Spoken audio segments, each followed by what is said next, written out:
Everyone's afraid of touching the Ferrari F1 system, but I'm gonna go ahead and show you how to bleed it. I'm gonna show you how to do it yourself, saving thousands. Let's go.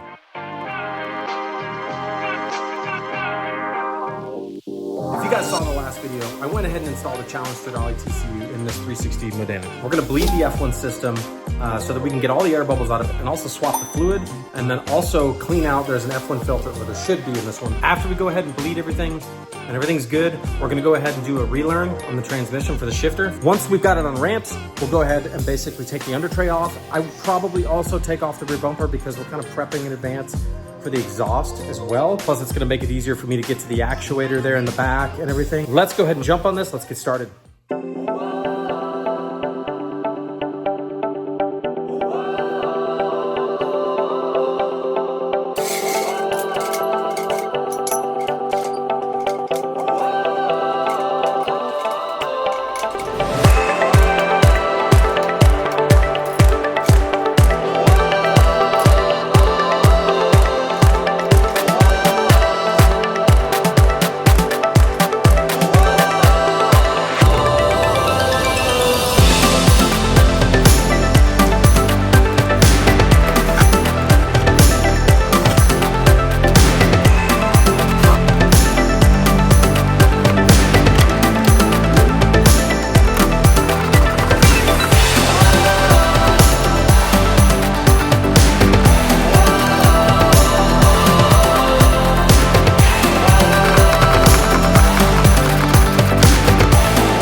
Okay guys, it's all off.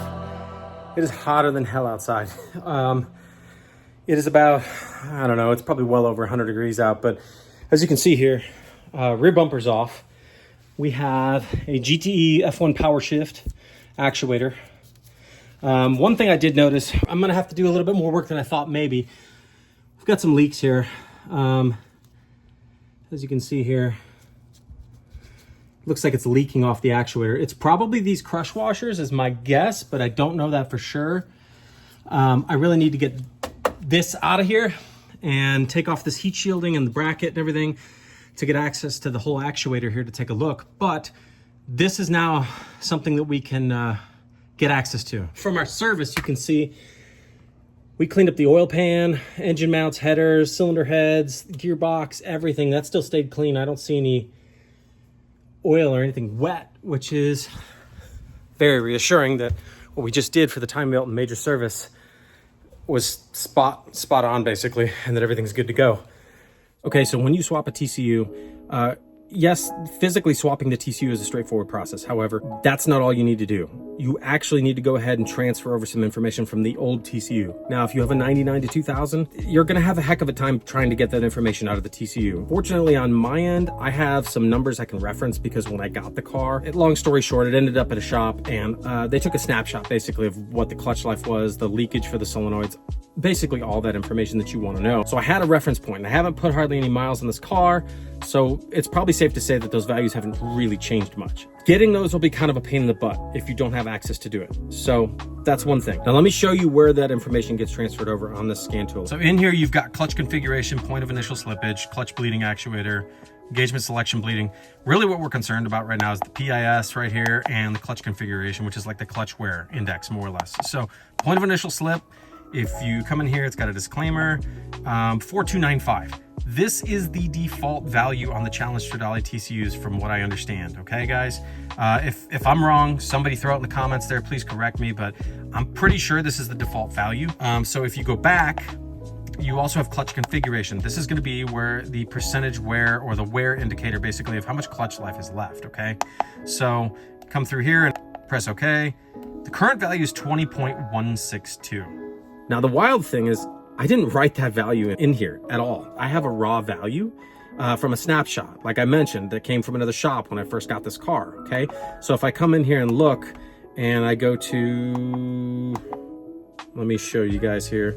If I go into the active tests menu here like this, the first thing at the top was self-learning. If you guys saw in the last video where I installed the TCU, the first thing I did out of the box was powered the ignition on, and I went through, and the first thing I did was the self-learning test, okay? And it went through all the gears, and you saw on the dash, it went through and shifted through all the gears, even reverse, and then landed back in neutral. I'm pretty sure that what this thing did was it went through all the gears and then read the F1 sensor and figured out kind of what the wear index was and wrote that into the TCU. What I ended up doing was taking the raw value and converted it over, figured out that it was in millimeters, and it literally is exactly what's in there. So pretty cool, guys. If you have a Foxwell NT530 like I do, and you go ahead and you run that self-learning, it should pick that value up and calculate it and put it in as your clutch wear index underneath the special functions and the clutch configuration right here, just like that. Cool little tip, right? As you can see here, we actually have a little bit of a leak on the bottom here of these lines here that go into the actuator. I think this is simply just the crush washers here, but we have to take these off, replace them, and torque them back up, which is going to introduce air into the lines. So first step here is to siphon basically everything out of here. We need to get all the fluid out of here first. And that is the reason why I have one of these extractors here. I'll put a link to where you guys can pick these up. You can get this off Amazon. It's pretty cheap. I want to say it's like 15, 20 bucks. So let's start with that.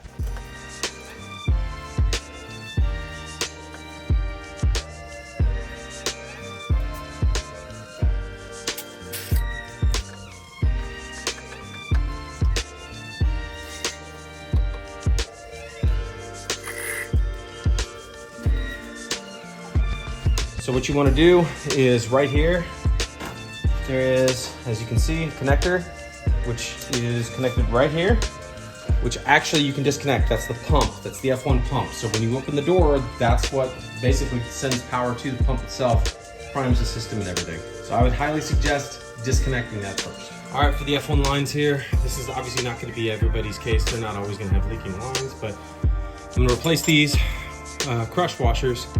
And this is a 17 millimeter here. And this is gonna leak everywhere. Okay. I'm just gonna take one for now. I'm gonna let that drain so I can get all this fluid out of here, but I need to go source these crush washers. Those crush washers, for any of you guys that wanna know, I've actually taken a caliper to it, a digital calipers, and measured. It's 12 by 18 by 1.5 millimeter, okay? The other thing is, now that we've drained basically the reservoir and let it bleed out the bottom down there on the actuator down here, we now need to go ahead and change out the F1 filter. In here, you have a pipe, right? Like this is a hard line that comes from here all the way down underneath to here to the pump itself, okay? And then I believe, if I remember right, this is a 20 or 22 millimeter here that comes out.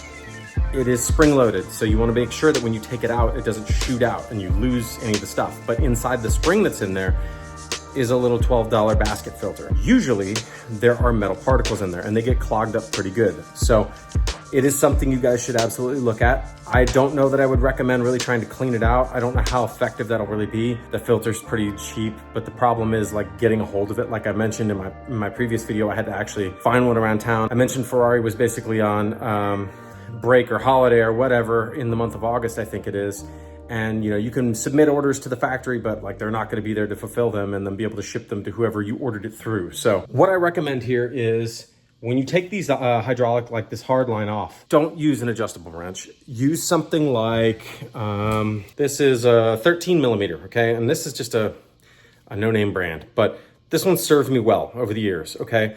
Use line wrenches for this kind of stuff so you don't mess up the fittings. What I'm gonna go ahead and do is show you, I'm gonna take it off, I'm gonna take the filter out, and I'll let you guys take a look at it so we can see if mine is full of garbage or whatnot, but I'm fairly certain we're gonna see something in there. Let's find out. Okay guys, so I opted to take the tail light section out so that I could show you guys this a little bit better. You've got obviously a bolt here, and a bolt here that holds the motor in right here. So now I can freely move this. I won't actually have to break this loose, only this up here, which makes it a lot cleaner and easier, I guess, to do this. Okay, here's the pump. Pump is detached, guys, and it's kind of out of the way as best we can get it for now. So it is indeed a 22 millimeter socket. So we're gonna go ahead here and loosen this thing.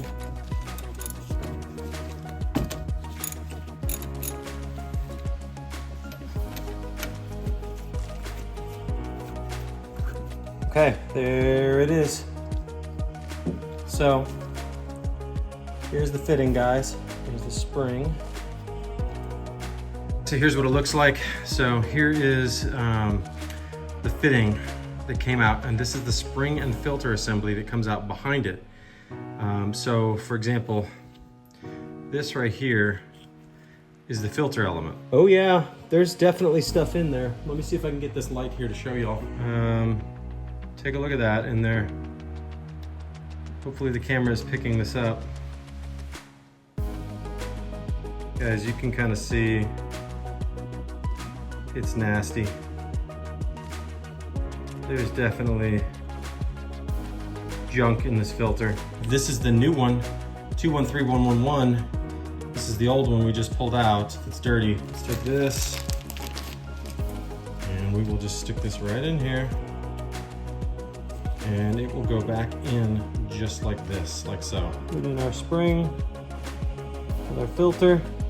Kind of a pain in the butt to get it started because it is spring loaded.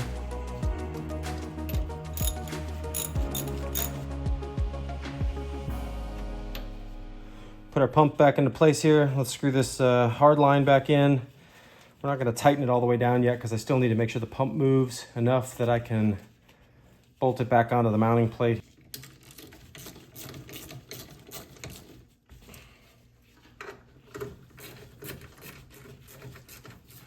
The only thing really left to do here is probably take this one out here, this filter, clean this thing all off. There is some debris on there. As you can see, I just wiped some of that stuff off with my finger. Probably hose this thing off with brake cleaner and stick it right back in here. Let me go ahead and do that. Okay, we cleaned it all up, guys. It looks pretty decent, I would say. So we're gonna go ahead and stick that back in. And that, guys, is how you go ahead and service the F1 system here as far as the filters go. Yeah, guys, like replacing this is kind of vital to the system. Like I said, like I didn't even know that it was there. Thank you, Eric, for pointing that out. There's definitely crud inside this thing when you look at it in the light. And it looks pretty bad. This doesn't help. This definitely will cause shifting problems with your F1 setup. So this is something, 12 bucks, 12 to 16 bucks is about what it runs. I showed you guys the part number. Absolutely replace this thing. With all that out of the way now, let's go ahead and see if we can refill the system and then bleed it and get all the air bubbles out. I'll show you the locations. One of them is right here, right where this bleed nipple is, right on this hydraulic block. There's another one down here. Well, it's kind of dark down here, but underneath here, there's one. There's a hydraulic block as well. That can be cracked open and bled as well. And then we will actually take this actuator off the side of the transmission And there's 3 screws on the back you need to loosen. I think I'd have to go double check, but I want to say it's like 2 turns each. And you can run a command like on the Foxwell, and fluid's not going to come out of there. But what's going to happen is you'll see bubbles come up through the reservoir, and you'll want to basically run that probably 5, 6, 7 times. Just run it a bunch until you're very confident that you don't see any oddities like bubbles or anything like that. So let's go ahead and fill this thing up, and then I will start showing you the process of bleeding this with the scan tool, and then moving through all the sections here to get this done. First thing we got to do, we got to fill it. So just as easy as it was to take it out with the extractor, we're going to go ahead and use the extractor to fill it again. So take some of this off, adjust a few things, and we'll fill our extractor.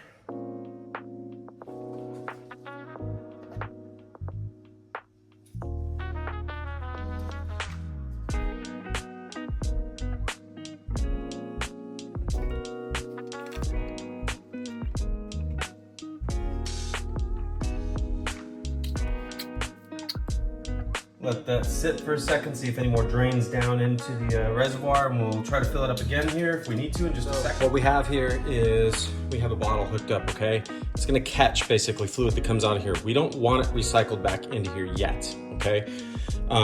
What we're gonna do is try to flush and get some bad fluid, or old fluid rather, out of the system first, and just make sure it's just clean fluid going through. And then once we have that, we can bleed it also pretty much by sticking this tube eventually back into here. So whatever bleeds out just drops back into here, but obviously air bubbles are gonna come out. So I have an 11mm wrench here on this bleed nipple right here. Hose that runs right into a plastic bottle, a makeshift little catch tank, so to speak. I'm gonna go ahead and plug in the pump here on the F1 side. My guess is it's probably gonna prime because there's no pressure in the system. And when it does that, I need to kind of keep an eye on this, and I do have a syringe full ready so that I can put some fluid in here if we need to.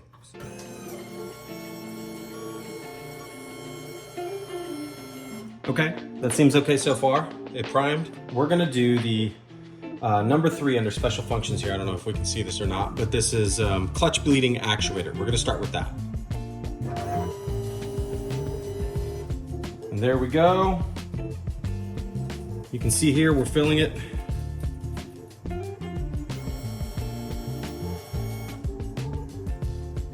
And we are also going to keep filling this reservoir here real quick. Just to keep this thing happy.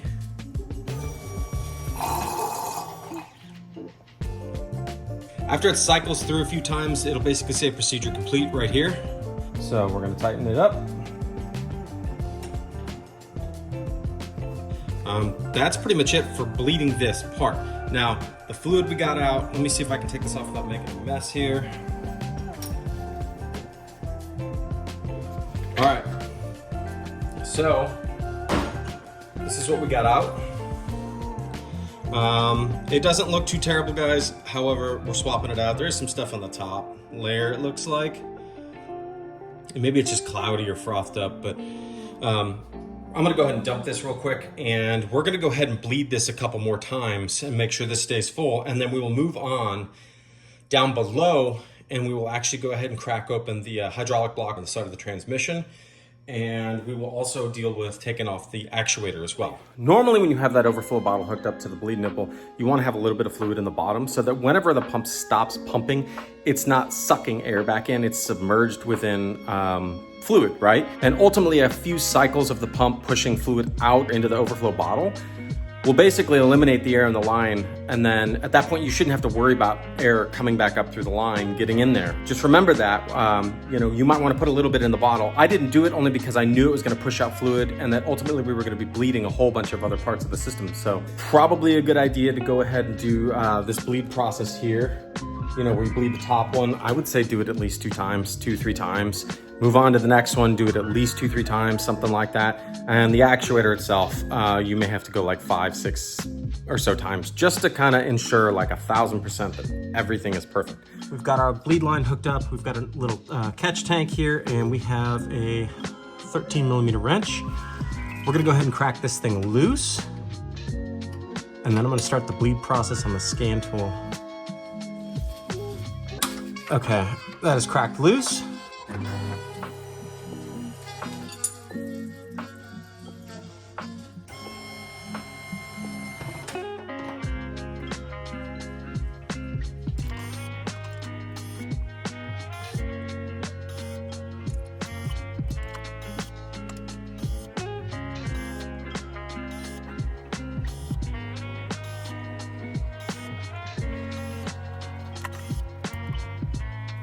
Okay guys, as you can see, bleed process is complete here.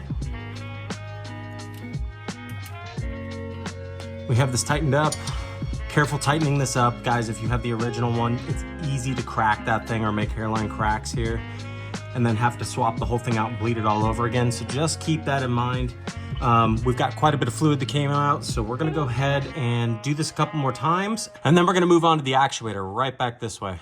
So we have the actuator off the side of the transmission. These are the 3 screws that I'm talking about right here. 1, 2, and 3, okay? What needs to happen here is you need to back these out counterclockwise 2 turns. What we're gonna do is use a paint marker. You guys don't really need to do this. This is a little overkill, but if you're pretty good eyeballing it, you should be fine, guys.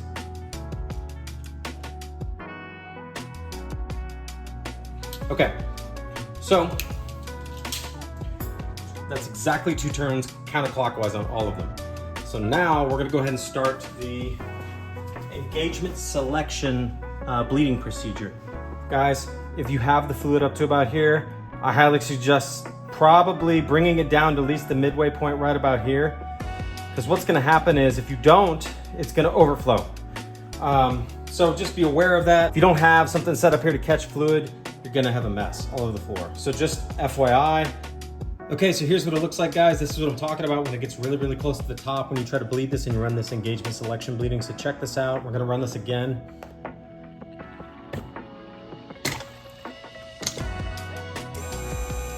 It's literally about to overflow here.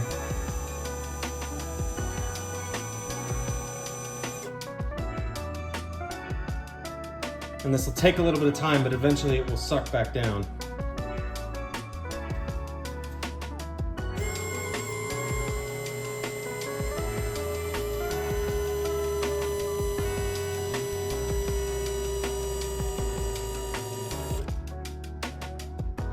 Process completed. We'll do one more time.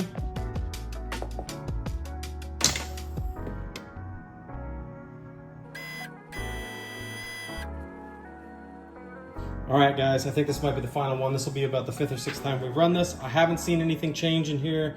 I think that's a pretty good sign. I think we're gonna go ahead and close this all up and clean it up and put it back on. They are all back to where they were.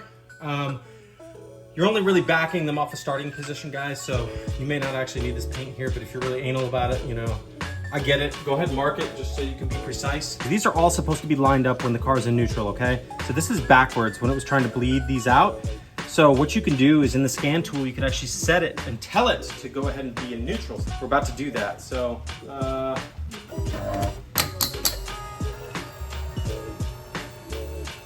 this is what it knows as neutral now. This may slightly change within millimeters or fractions of a millimeter once we go to do the self-learn and everything.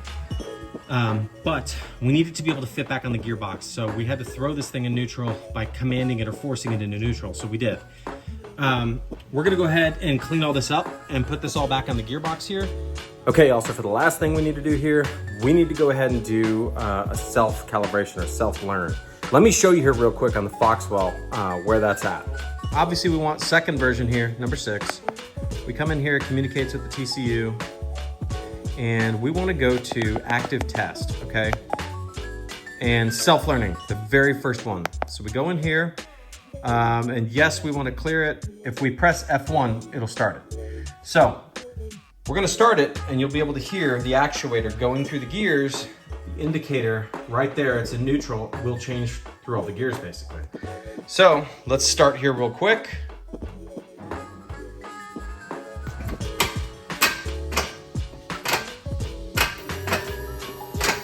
Pumps priming, obviously filling up the accumulator while it's doing this.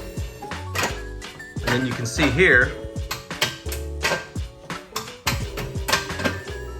going through the gears.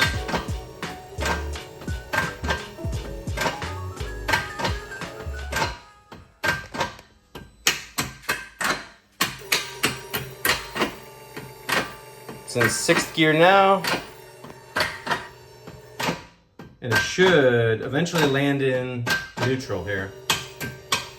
I think it'll go through reverse maybe.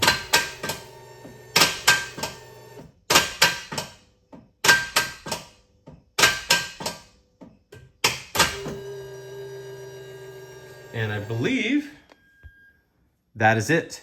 Guys, thank you for watching. That's how you basically bleed the F1 system. That's how you change the filters and do maintenance on it. And that's how you self-calibrate it. Also, guys, that's how you swap the TCU in and you set all the parameters and everything. If you like this content, please like, comment, subscribe, throw some comments below. Happy to answer questions if I can. I guess I'll catch you guys in the next one.